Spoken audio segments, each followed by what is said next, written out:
सोच कर देखिए, एक ऐसा इंसान जिसने अपने दौर में अंबानी से भी ज्यादा इनकम टैक्स भरा हो, जो बिना किसी खास वजह के अपनी टोयोटा लेक्सस कार किसी को भी यूं ही तोहफे में दे दें, और फिर अचानक से वो एक 500 करोड़ रुपए के गायब हुए बैंक घोटाले के बिल्कुल केंद्र में आ जाए।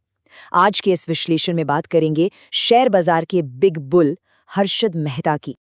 1992 का वो साल, जब स्टेट बैंक ऑफ इंडिया यानी एसबीआई के होश उड़ गए। उन्हें अचानक एहसास हुआ कि उनके बही खातों से एक बहुत बड़ी रकम, पूरे 500 करोड़ रुपए, बस गायब थे। रातों रात इस एक खुलासे ने देश के इतिहास के सबसे बड़े वित्तीय घोटाले की नींव रख दी। लेकिन इतनी बड़ी क्रैश आखिर हुई कैसे? इसे समझने के लिए हमें थोड़ा पीछे जाना होगा, उन शुरुआती दिनों और संघर्षों की तरफ। कहानी शुरू होती है रायपुर के एक साधारण स्कूल बॉय से।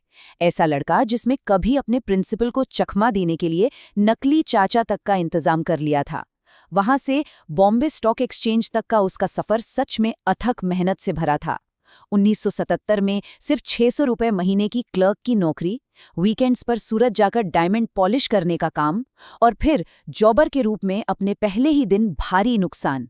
लेकिन उसने हार नहीं मानी, दूसरा मौका मांगा, अपनी गलतियों से सीखा और 1984 आते आते अपना खुद का ब्रोकरेज कार्ड खरीदकर एक आधिकारिक ब्रोकर बन गया।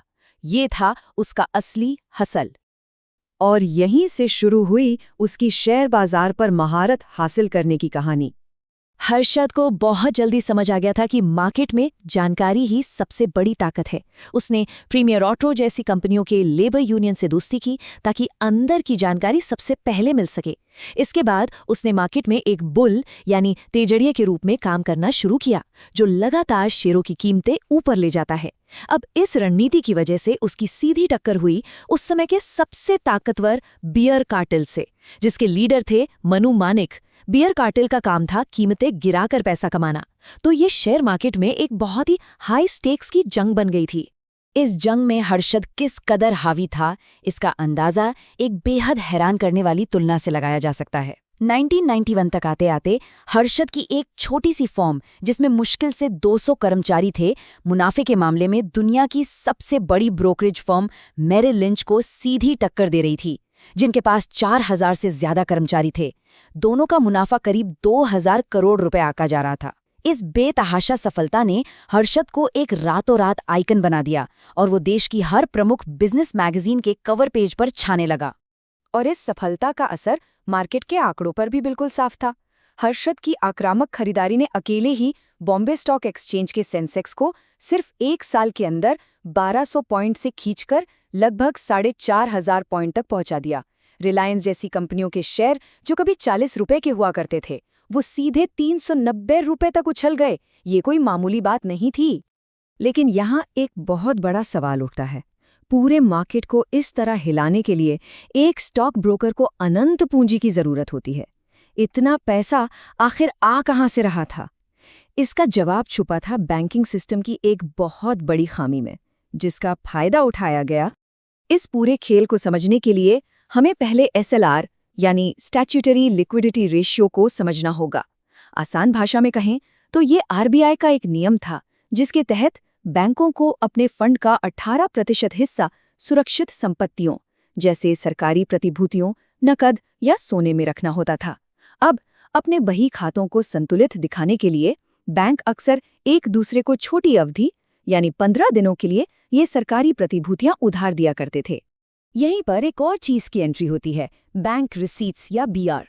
होता क्या था कि आरबीआई का आधिकारिक लेजर सिस्टम उस वक्त बहुत धीमा था और इसमें कागजी काम बहुत ज्यादा था।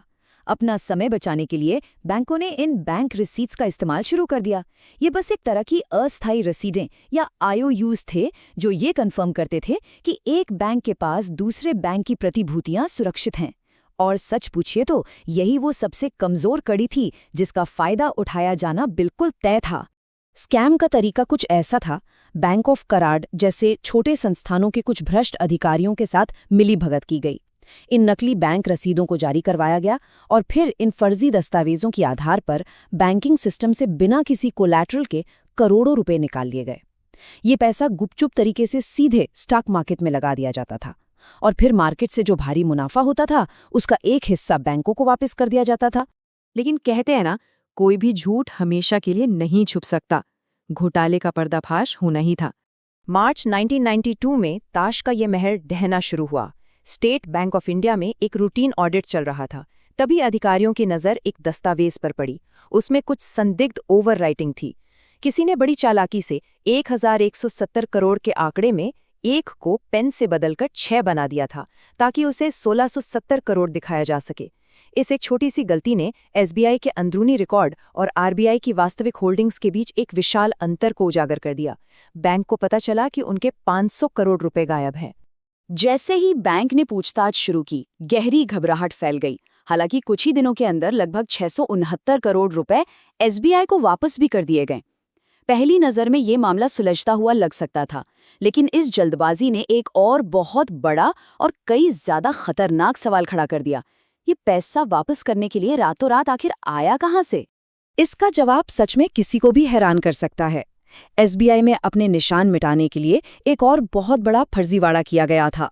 उसी नकली बैंक रिसीप्ट वाले लूपहोल का दोबारा इस्तेमाल करके ग्रिंडलेज बैंक के जरिए सीधे आरबीआई की अपनी सब्सिडियरी नेशनल हाउसिंग बैंक से पैसा निकाल लिया गया। मतलब एक बैंक की चोरी छुपाने के लिए दूसरे बैंक में चोरी की गई। इसके बाद तो राज बहुत तेजी से खुला। 6 अप्रैल को जो घबराहट बंद कमरों में शुरू हुई थी, वो महज कुछ ही हफ्तों में 23 अप्रैल को पत्रकार सुचेता दलाल द्वारा टाइम्स ऑफ इंडिया के फ्रंट पेज की एक बहुत बड़ी हेडलाइन बन गई। पूरी दुनिया को पहली बार इस 500 करोड़ रुपए के गायब होने की खबर मिली। इसके बाद जो हुआ वो पतन और एक विवादित विरासत की कहानी है। इस खुलासे के तुरंत बाद शेयर बाजार पूरी तरह से क्रैश कर गया और 4 जून 1992 को हर्षद मेहता की गिरफ्तारी हो गई। लेकिन इस कहानी में एक सबसे चौंकाने वाला मोड़ तब आया जब 1993 की एक प्रेस कॉन्फ्रेंस में ये दावा किया गया कि राजनीतिक सुरक्षा के लिए भारत के तत्कालीन प्रधानमंत्री पीवी नरसिम्हा राव को 1 करोड़ रुपए नकद सूटकेस में सौंपे गए थे। हालांकि प्रधानमंत्री कार्यालय ने इन दावों का कड़ाई से खंडन किया और दिलचस्प बात यह है कि बाद में हताशा में आकर खुद हर्षद ने अपना ये बयान वापस ले लिया था। गिरफ्तारी के बाद हर्षद के खिलाफ कुल 27 अलग-अलग आपराधिक मामले दर्ज किए गए। उसका बनाया हुआ सेंसेक्स का पहाड़ जो 4667 तक गया था, वो भर-भरा कर 2600 पर आ गिरा। उसके आखिरी साल मुकदमों के भारी बोझ तले और जेल में रंगदारी की धमकियों से लड़ते हुए बीते। अंततः 31 दिसंबर 2001 को जेल में ही दिल का दौरा पड़ने से मृत्यु हो गई और उस वक्त तक ज्यादातर मुकदमों का फैसला भी नहीं हो पाया था। ये पूरा विश्लेषण अंत में हमें एक बहुत ही आकर्षक विचार के साथ छोड़ जाता है। क्या वो सिर्फ जनता के पैसे के साथ जुआ खेलने वाला एक शातिर जालसाज था, या फिर एक टूटे हुए इलीट सिस्टम द्वारा कुचला गया एक महत्वाकांक्षी इंसान? जरा सोचिए, अगर एसबीआई की वो खबर लीक न होती और वो बचे हुए 6.35 करोड़ रुपए भी चुपचाप चुका दिए जाते, तो आज भारत का वित्तीय इतिहास क्या होता? ये एक ऐसा सवाल है जो आज भी गहराई से विचार करने पर मजबूर कर देता है।